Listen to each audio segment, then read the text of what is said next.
Knowing to trust your intuition can be a really difficult thing, and I speak from experience.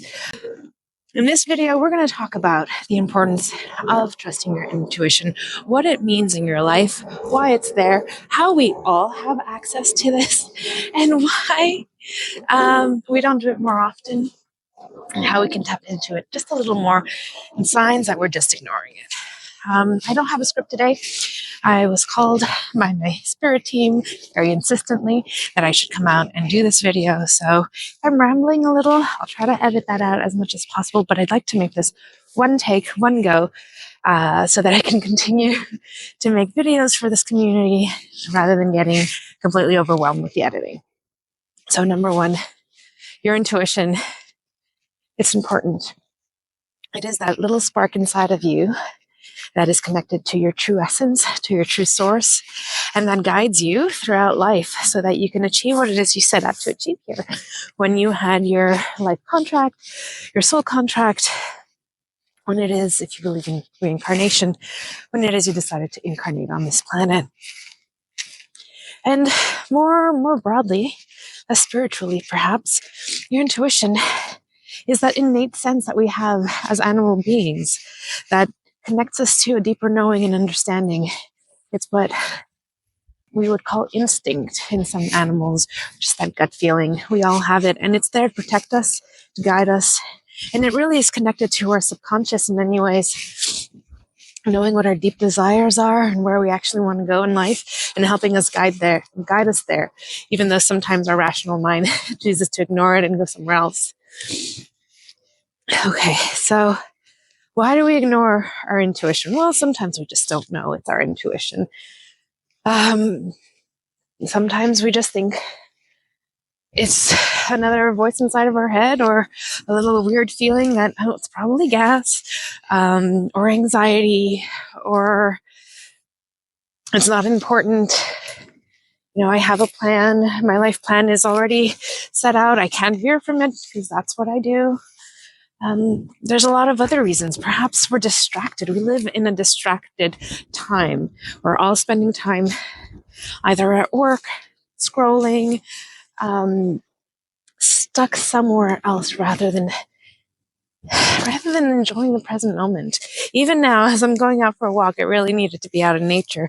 I'm not taking the time to notice the trees that are still dormant, but in a few days we'll actually start experiencing spring where I am, or the birds that have been chirping, or the battle that I noticed this morning between a crow and a raven. That was pretty epic.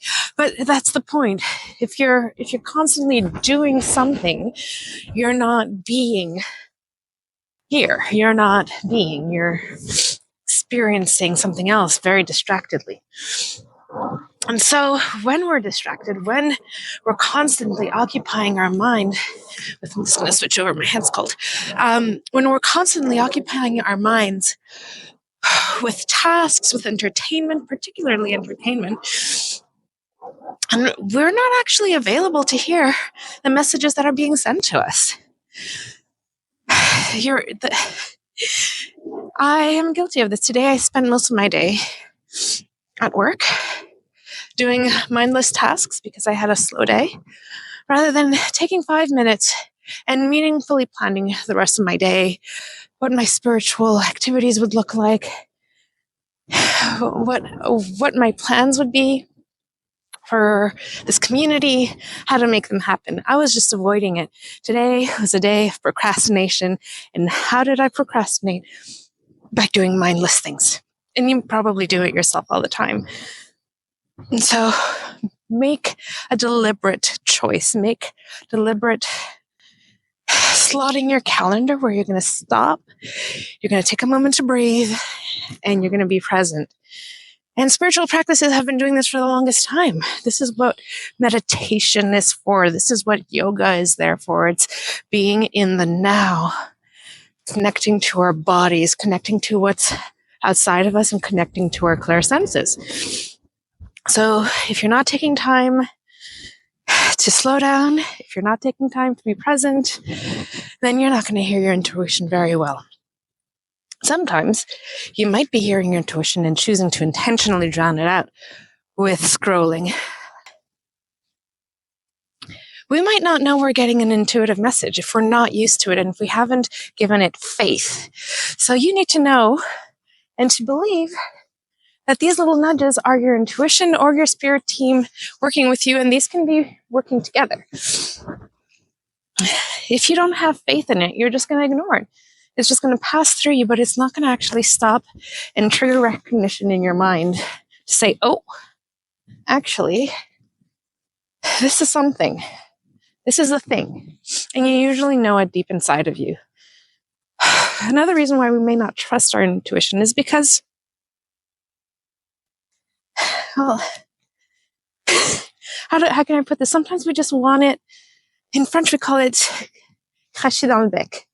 And it translates to spat directly into the mouth. And it's a metaphor for how the baby bird receives food that's been regurgitated by the mother. I know it's not a great visual, but and it's kind of the way that we're expecting our own intuitions to occur.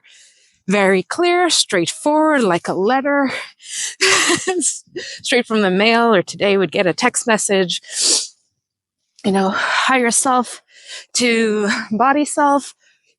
This is your mission for the day. And it doesn't work like that. Unless you're very gifted and your clairsenses work differently than the majority of people's, you actually have to feel into it, feel into that inner knowing. And if you just take a moment to be quiet, you'll know. You'll just know. You may not like what it has to tell you. And I was very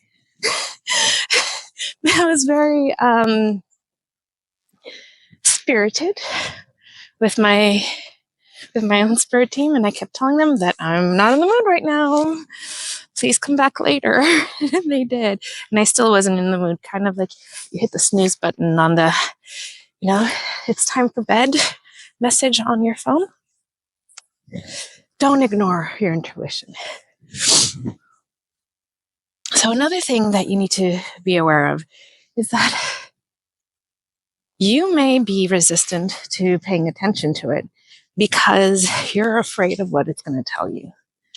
And this one's a tough one because a lot of us just aren't ready for the changes and the earth-shattering momentum that can come from actually being on the path and then taking responsibility for where our lives take us when we come in closer alignment with our own missions.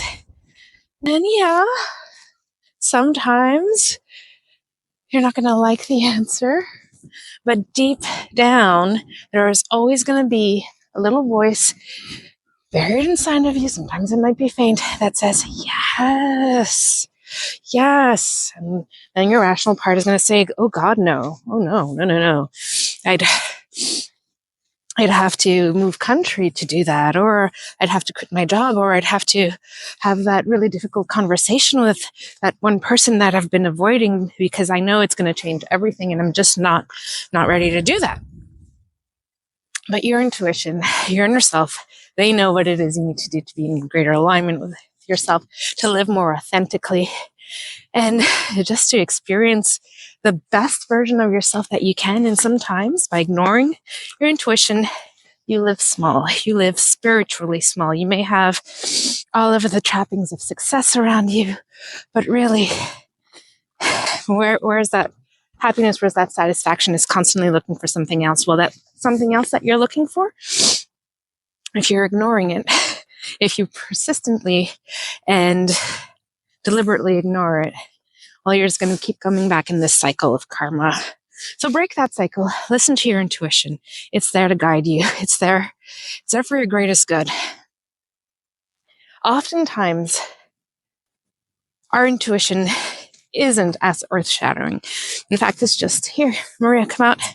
Make your video for your Lightworker, Reiki practitioner community. Help them work through a few of these problems that they may sometimes be having that I know you've had yourself. It's small, but it felt good. And inside, the little voice inside of me says, yes, you should be doing this. Do this, and you'll feel great. And it's about following your enthusiasm, because your soul is going to be enthusiastic about the right path for you. And you'll always feel that enthusiasm. If you feel a wretched dread in every part of yourself, then that path is not for you, my dears. So learn to pay attention, to go inside, and to trust. My last point on this topic is going to be about trust. If you're somebody like myself who started off spiritual as a child, flip-flopped the other way as an adult, and now I'm back to the spiritual end in a completely different form, but back to my roots of believing in the soul and having a relationship with my higher self. Then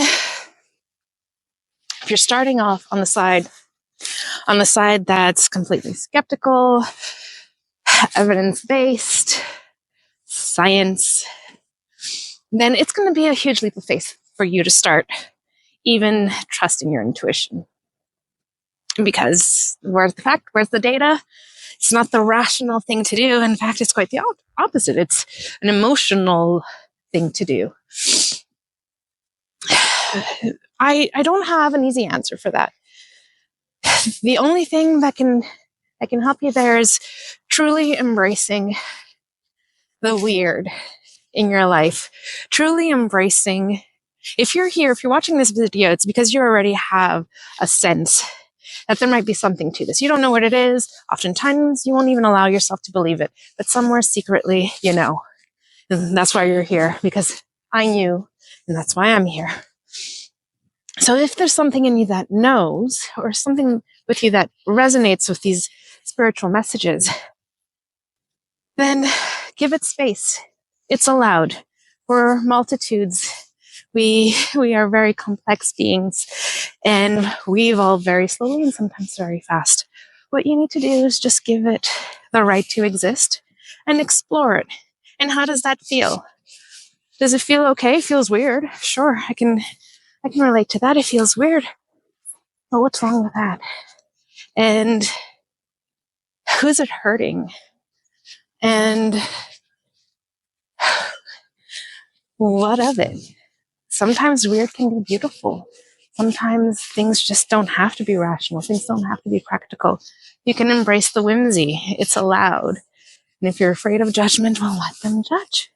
They're not the ones who are going to be living your life, walking down your shoes every day, feeling what it is you feel. And if you feel disconnected, if you feel lonely, if you feel like all of this is pointless, well, maybe because you're stuck in worry of their judgment. So help yourself out. Follow your intuition. Thank you for watching. If you enjoy this content, if this spoke to you, if my rambling wasn't too annoying, I encourage you to like, comment, subscribe, all of those little things. They don't mean a lot of time for... It doesn't mean a lot for viewers, but it means a lot for me, because it tells me that I'm not just talking into the void, and that somebody's interested and curious and is into my brand of weird. So if that's you, follow along.